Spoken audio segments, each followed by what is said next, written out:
नमस्कार, मैं सुप्रिया आपके साथ आवाज इंडिया में आपका स्वागत है। महाराष्ट्र में एनसीपी के दो हिस्से लोकसभा चुनाव 2024 में अलग अलग होकर हिस्सा लेने वाले हैं। ऐसे में अजित पवार और शरद पवार एक दूसरे के खिलाफ चुनाव लड़ने वाले हैं। शरद पवार का एक बड़ा बयान सामने आया है जिसमें वे कह रहे हैं कि हो सकता है चुनाव नतीजे आने के बाद कई प्रादेशिक पार्टियां कांग्रेस में विलय हो सकती है।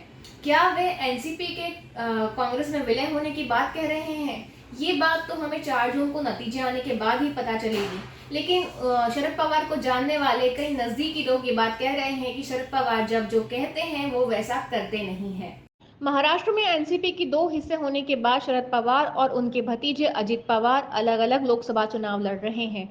हार और जीत का फैसला 4 जून के बाद होगा, लेकिन महाराष्ट्र के क्षत्रप नेता शरद पवार के ताजा बयान में ये लगता है कि शायद वे खुद को कमजोर महसूस कर रहे हैं। शरद पवार ने इस तरह के संकेत दिए कि ज्यादातर प्रादेशिक पार्टियां लोकसभा चुनाव नतीजे आते ही कांग्रेस में शामिल हो सकती हैं। क्या ये एनसीपी के कांग्रेस में विलय होने की बात है?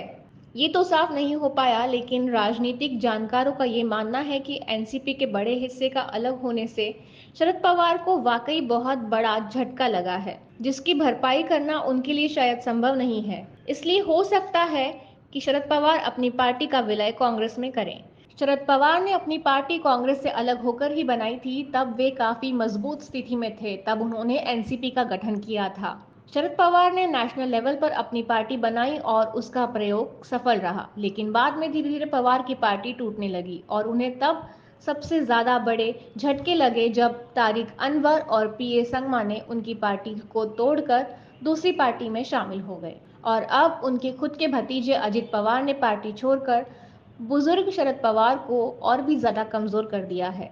लिहाजा राजनीति के जानकारों का ये भी दावा है कि शरद पवार अपनी पार्टी को मजबूरी में ही सही कांग्रेस में विलय कर सकते हैं। हालांकि उनको जानने वाले नजदीकी ये बात कहते हैं कि शरद पवार जब जो कहते हैं वो वैसा करते नहीं है। फिर भी शरद पवार के इन बयानों की सच्चाई को जानने के लिए हमें 4 जून तक का इंतजार करना है।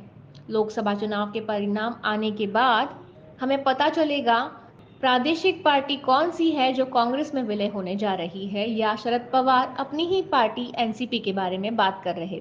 ऐसी ही खबरों को जानने के लिए देखते रहिए आवाज इंडिया। हमारे यूट्यूब चैनल को सब्सक्राइब करें, हमें ट्विटर, फेसबुक और इंस्टा पर भी फॉलो करें।